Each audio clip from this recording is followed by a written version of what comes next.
We're here today just 300 metres south of the Cairns site to do some test pitting, and partly this is an exercise for our MSc archaeological practice students to cut their teeth with some small-scale intrusive evaluations in excavation. But partly it's very much real-world research, because recently we've branched out a little bit and we've undertaken some geophysical surveys in this location, as I say, just a few hundred metres to the south of the Cairns, and there's some very interesting things turning up on the geophysics. I've got a bit of a plot here of the geophysics. Now over here on the top side of the plan here, we've got our old geophysical survey actually centred around the Cairns itself, so this blank area in the middle is actually part of our excavation.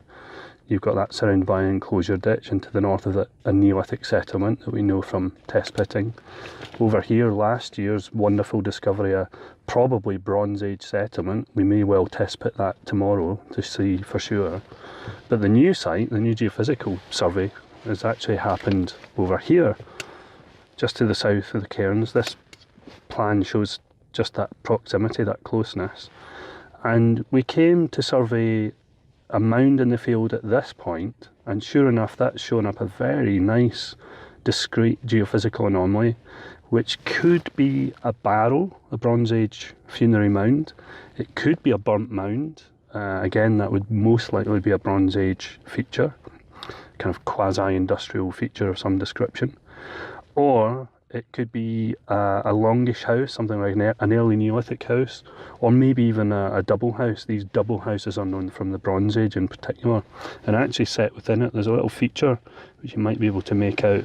Actually looks as if it's a kind of centrally placed hearth, so that would fit with it being a house of one kind or another, or maybe a kist if it was a Bronze Age barrow, or a big tank if it was a burnt mound.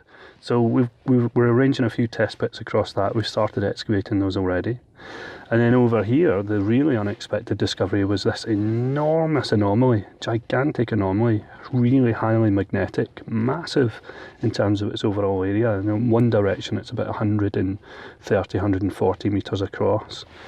It's typified by this big subcircular central core of an anomaly. To the east of it is, quite frankly, something we don't fully understand. We know that there's a burn, the old paleo channel of the old stream bed is running past here, so we think that's partly composed of that, but there's something else going on there as well. Maybe people in the past were quarrying into the side of that burn. What we hope to establish is, A, if it is archaeological, and B, therefore, what sort of archaeology it actually is. And it may be that our test pits don't resolve that fully or confirm that for us, but we should hopefully at least be able to establish that it is an archaeological monument.